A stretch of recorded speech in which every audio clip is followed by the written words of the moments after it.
I do think this debate will be more polite, which I think everybody watching will appreciate that. But yes, I think the vice president has a tougher hill to climb than he already had.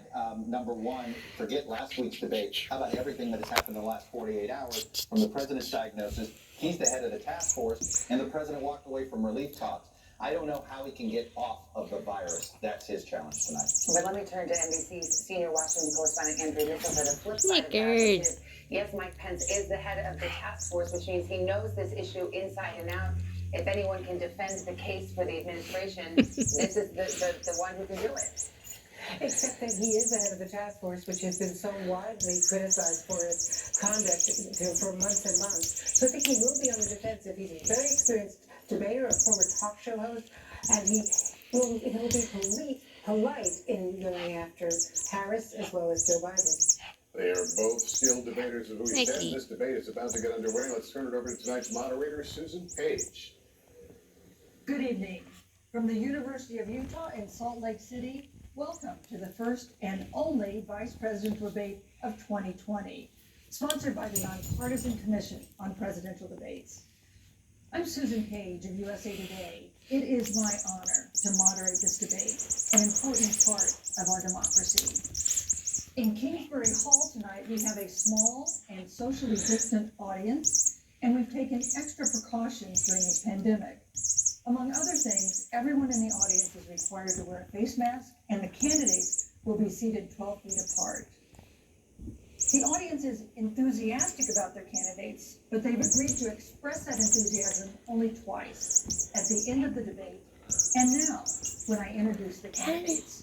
Please welcome California Senator Kamala Harris and Vice President Mike Pence. Snickers. Thank you.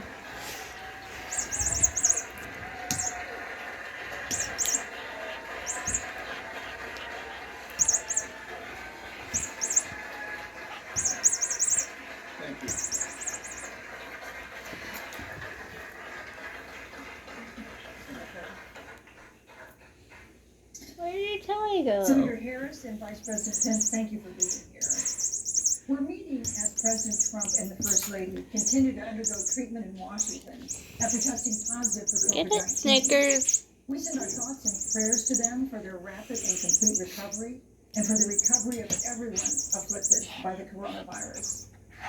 The two campaigns and the Commission on Presidential Debates have agreed to the ground rules for tonight. I'm here to enforce them on behalf of the millions of Americans who are watching. One note, no one in either campaign or at the Commission or anywhere else has been told in advance what topics I'll raise or what questions I'll ask.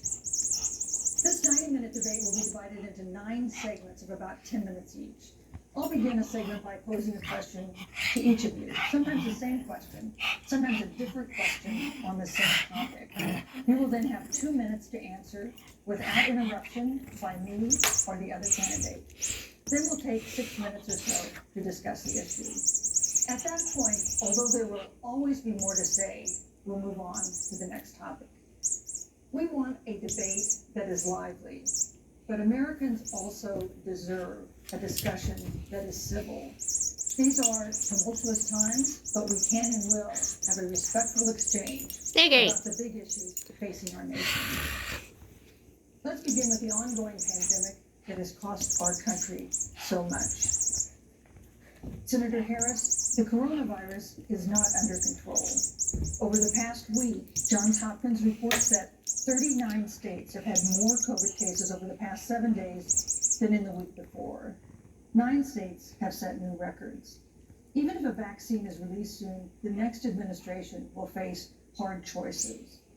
What would a Biden administration do in January and February that a Trump administration wouldn't do? Would you impose new lockdowns for businesses and schools and hotspots? A federal mandate to wear masks? You have 2 minutes to respond without interruption. Thank you, Susan.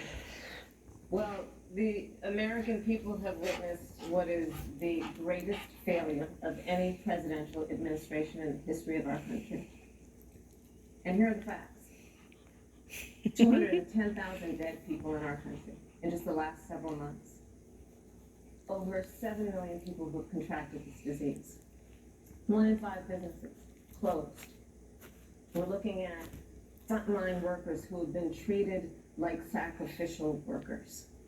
We are looking at over 30 million people who in the last several months had to file for unemployment. And here's the thing.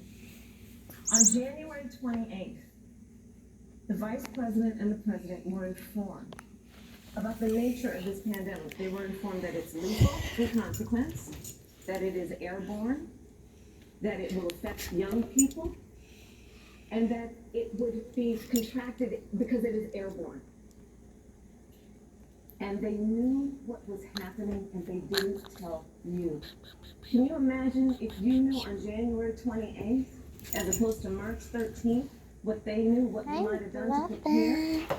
They knew and they covered it up. The president said it was a hoax. They minimized the seriousness of it. The president said, you're on one side of his ledger if you wear a mask, you're on the other side of his ledger if you don't. And in spite